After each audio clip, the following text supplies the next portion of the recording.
Don't even let this title fool you. I love this movie.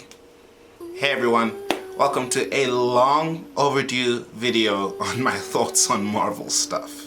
Today's video is on Spider-Man No Way Home. I know I'm late. I've been going through some things, alright? I am a depressed Gen Z. It's my default setting. Forget about it. Forget about it! So basically... But Netimar, where have you been all this time? Please, if you really cared, I wouldn't be asking myself in the same frame. Get out of here. I'm sorry about that. Let's get on with the video. With Spider-Man's identity now revealed, all the way back in 2019, Peter asks Doctor Strange for help. When a spell goes wrong, dangerous foes start to appear, forcing Peter to discover what it truly means to be a Spider-Man. But before we discuss the terrible life and times of one Peter Parker, be sure to like and subscribe, and don't forget to hit that bell to be notified about every time we upload. After that, visit our Patreon and let us hold $1. Not only will you be supporting this channel, but you'll be joining The Thought Chamber, a place where you and I nerds can talk more about Marvels and movies and series and stuff. Now with all that said, let's dive right into it.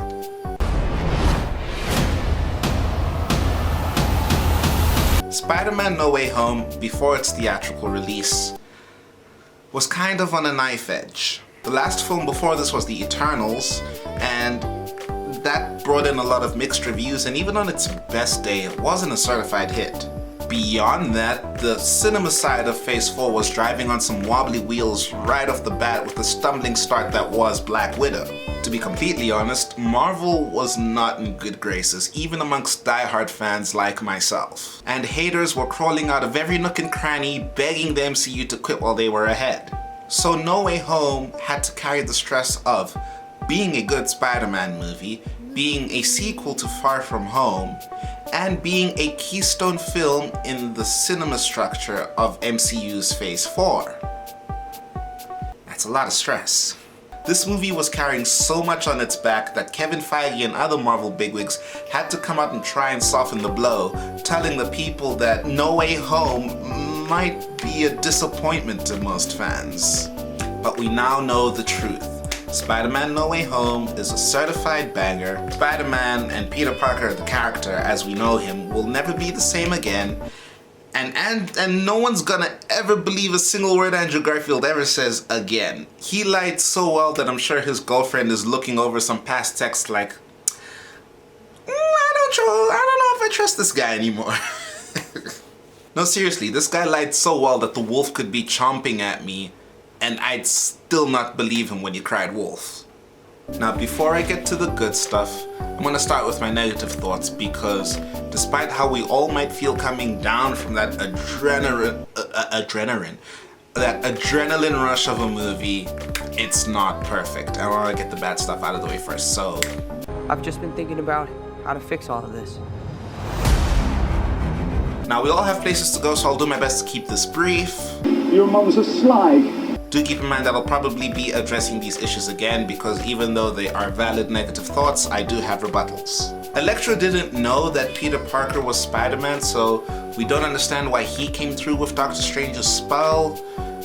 The same could even be said about Venom, but there is a solid counter-argument about that, so I decided not to necessarily make it a part of this point. But when it comes to Electro was definitely scooped out of his universe with a spell of plot convenience. Another thing that excuse me. One thing that some friends pointed out to me after watching the movie and discussing it with them is that they don't believe that you had to necessarily make the entire world forget who Peter Parker was just so that you could reverse the spell.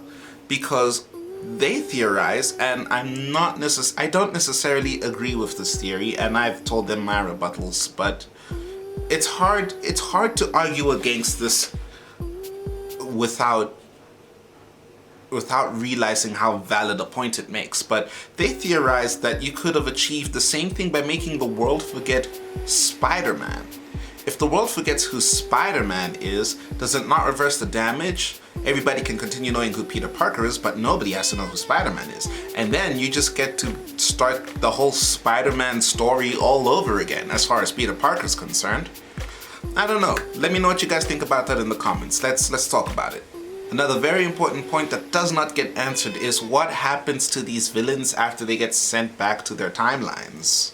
Just because they got cured doesn't mean that they're not gonna die the moment they get sent back. Because I mean, if it's a matter of putting things back in the same place from which they came, well, then they're still dead. So on that note, I love you guys. And then? I think it's safe to say that I absolutely love this movie. I had the pleasure of watching it twice, once in IMAX, and it really holds together. I have to admit, I did not get the same amount of rush, I guess, on my second watch as I did my first, but the climax felt exactly the same on both watches. It managed to get me really hyped up and I was excited for what I was about to see. I think that plays a lot into why I titled this video this way as well, because I saw a lot of people were saying that as much as they loved this movie, it's not their favorite Spider-Man movie, and I have to agree. Although I'm not going to divulge what my favorite Spider-Man movie might be, I do think that as good as this was, it's still not my favorite Spider-Man. But that's where I'm going to leave it. Bringing it back to No Way Home, I stayed away from a lot of the hype leading up to the movie. I accidentally watched both trailers, but beyond that, I stayed away from anything else. And it paid off. A lot of people didn't get the pleasure of being surprised when Andrew and Tobey Maguire showed up on screen, because the internet is a minefield and people don't know how to keep their mouths shut. But I implore you, if you have not watched this movie by now, I highly recommend it. Especially if you are a fan of the previous Spider-Man films. No Way Home truly is a celebration of its previous iterations. There's even a tiny little snarky reference to Miles Morales. I like how they also took this film to be a moment in which they can canonize? I like how they took this opportunity to canonize other Marvel characters. We see Matt Murdock in this film, and it feels like having him in the Marvel Cinematic Universe, in the films at the very least, kind of justifies everything we went through on Netflix, and it gives some legitimacy to the character. We're also in a stage in which anything can happen right now. Seeing Matt Murdock pop up it completely blows anything you might expect out of the water. Who knows who could pop up now? Luke Cage, Jessica Jones? The speculation keeps you on your feet.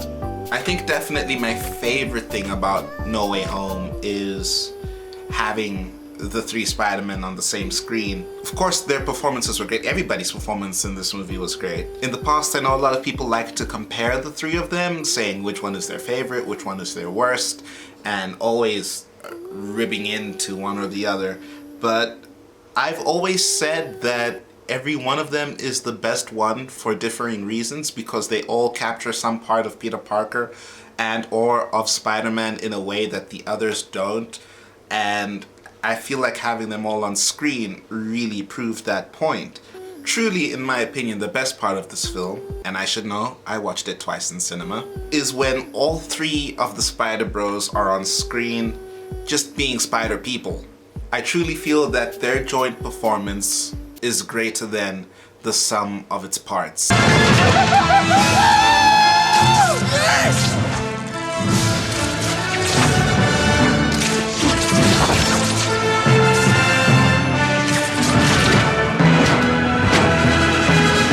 And even Zendaya was so fantastic. Her quirky approach to MJ just makes me want to punch Dune right in the face.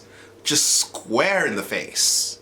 Speaking of punches, 3 things that shocked me about this movie is, 1, they didn't pull any punches. They let Tom Spider-Man wail on Green Goblin like it's UFC. They didn't even care for the fact that this guy is kind of an old man. They just let him go ham.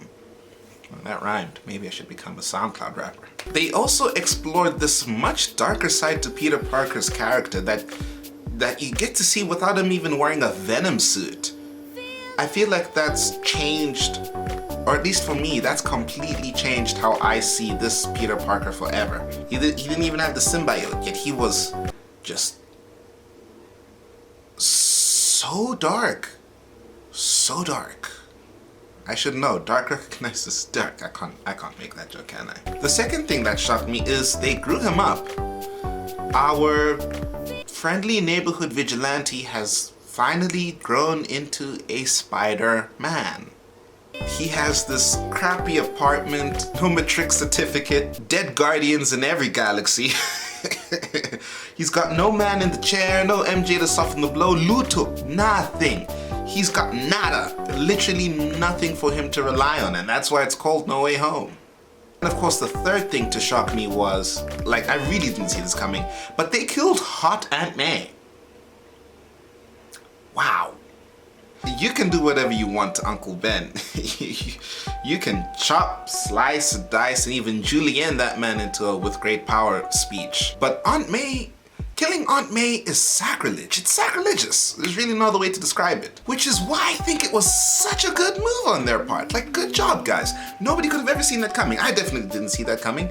Well, I know one person who saw it coming, and she's probably gonna comment. Everybody's softened to the idea of Uncle Ben dying. You see Uncle Ben die a million times. You see Uncle Ben die in things that aren't Spider-Man.